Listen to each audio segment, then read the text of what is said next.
Me gustaría que imaginaras que vives en un país realmente represivo. Hay elecciones, pero son falsas.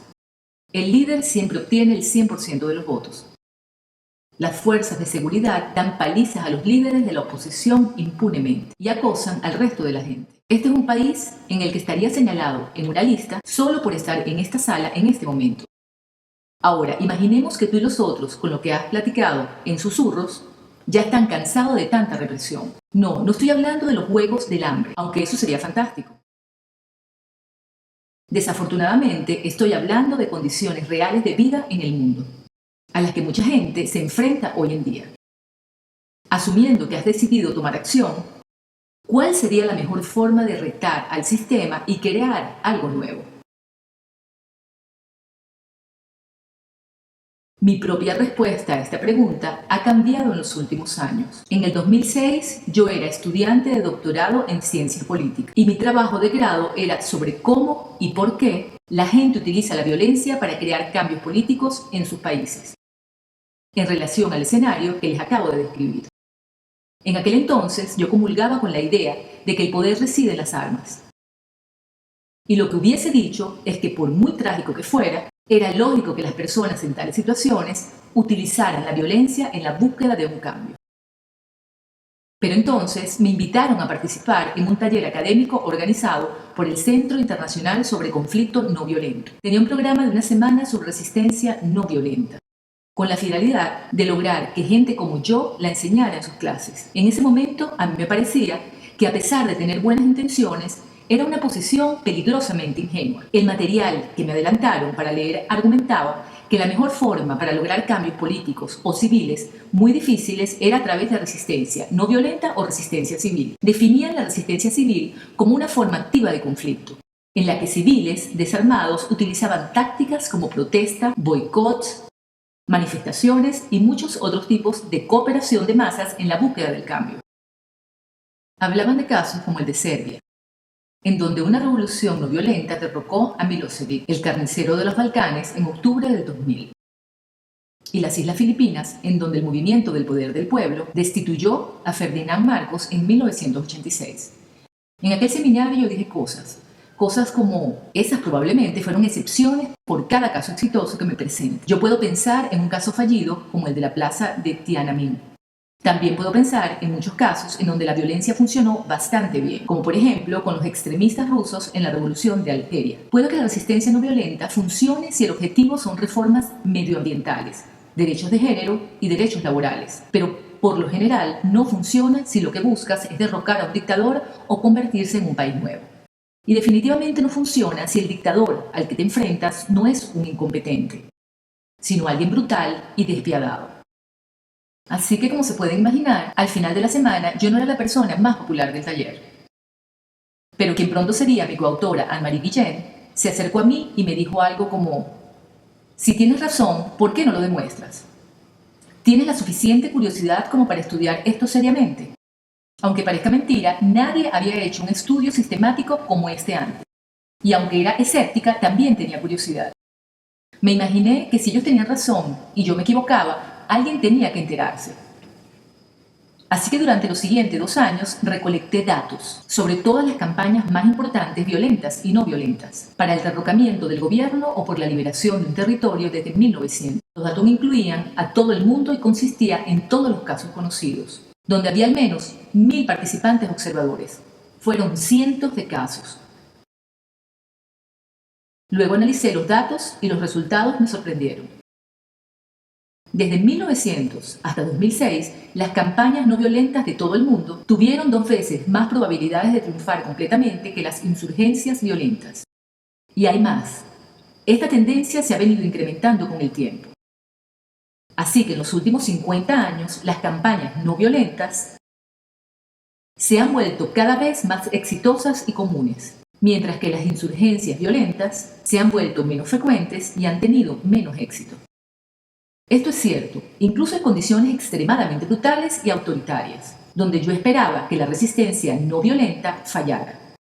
Entonces, ¿por qué la resistencia civil es mucho más efectiva en una lucha? La respuesta parece estar en el poder de la gente en sí. Los investigadores solían decir que ningún gobierno podía sobrevivir si solo el 5% se levantaba contra él. Nuestros datos demuestran que los números pueden ser incluso menores. Ninguna campaña falló durante ese periodo de tiempo, después que se llegara a una participación activa y constante de solo 3,5% de la población. Y he visto a algunos vencer con incluso mucho menos. Ahora, 3,5% no es una cifra fácil. En Estados Unidos, ahora, por ejemplo, son como 11 millones de personas. Pero escuchen esto. Todas las campañas que superaron ese 3,5% fueron no violentas. De hecho, las campañas no violentas son 4 veces más grandes que las campañas violentas por medio. Y con frecuencia fueron mucho más inclusivas y representativas en términos de género, edad, raza, partido político, clase y ambientes urbanos y rurales. Estas resistencias permiten que las personas con diferentes niveles de capacidades físicas puedan participar, y esto puede incluir a las personas mayores, personas con discapacidad, mujeres, niños y todo el mundo que quiera participar. Si lo piensan, todo el mundo nace con una capacidad física natural para resistir de una manera no violenta. Todas las personas que tengan hijos saben lo difícil que es levantar a un niño que no quiere moverse o alimentar a un niño que no quiere comer. La resistencia violenta, por otra parte, exige más esfuerzo físico y eso la hace más exclusiva. En mi caso, cuando estaba en la universidad, estaba en clases de ciencias militares, porque planeaba ser parte del programa de entrenamiento del Cuerpo de Oficiales en Reserva y convertirme en un oficial de la Armada. A mí realmente me gustaban las tácticas de rechazo, ponerse en línea para disparar, las matemáticas y, claro, los uniformes. Pero no me animaba mucho que me pidieran levantarme a primera hora de la mañana para correr hasta vomitar. Así que abandoné y elegí la carrera mucho menos exigente de ser profesora. No todo el mundo quiere tomar las mismas opciones en la vida. Mucha gente no aparecerá si no se sienten seguros en la cantidad de personas que esperan. La visibilidad de muchas tácticas de resistencia civil, como las protestas, les permite dejar caer en la palestra a estas personas con aversión al riesgo. Volvamos por un solo minuto a ese país represivo. Digamos que tu amigo de confianza y tu vecino vienen y te dicen: sé que simpatizas con su causa. Vamos a tener una demostración masiva en la calle esta noche a las 8 y espero verte allí. Yo no sé si alguno de ustedes lo hará, pero yo no me voy a presentar a las 7:55 y ver lo que pasa. Probablemente voy a asomarme a la ventana a las 8:30 para ver lo que está pasando. Si veo 6 personas congregadas allí en la plaza, me excluiré. Pero si veo 6.000 y más bajando por la calle, es posible que me una. Mi punto aquí es que la visibilidad de las acciones de la resistencia civil permite atraer la participación activa y diversa de esa gente ambivalente. Y una vez que ellos se involucran, está casi garantizado que el movimiento civil conseguirá conectarse con las fuerzas de seguridad, los burócratas civiles, las élites financieras y de negocios, los medios de comunicación y de educación estatal, las autoridades religiosas y aquellas personas que empiezan a reevaluar sus propias convicciones. Ningún leal al régimen en ningún país vive completamente aislado de la población en sí misma. Ellos tienen amigos, familias, tienen relaciones que van a mantener a largo plazo. Se vaya o se quede el líder.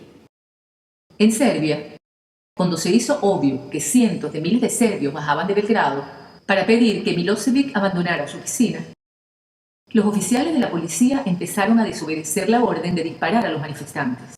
Cuando a uno de ellos se le preguntó por qué lo hacía, simplemente contestó que él sabía que sus hijos estaban entre la multitud. Algunos de ustedes estarán pensando: esta persona está loca. Yo veo en las noticias que les disparan a los manifestantes todo el tiempo. Y es verdad, algunas veces hay represiones, pero aún en esos casos las campañas no violentas estaban superando a los violentos en un 2-1. Ocurre que cuando las fuerzas de seguridad golpean, arrestan o incluso disparan a activistas desarmados, hay en realidad una seguridad en las cantidades.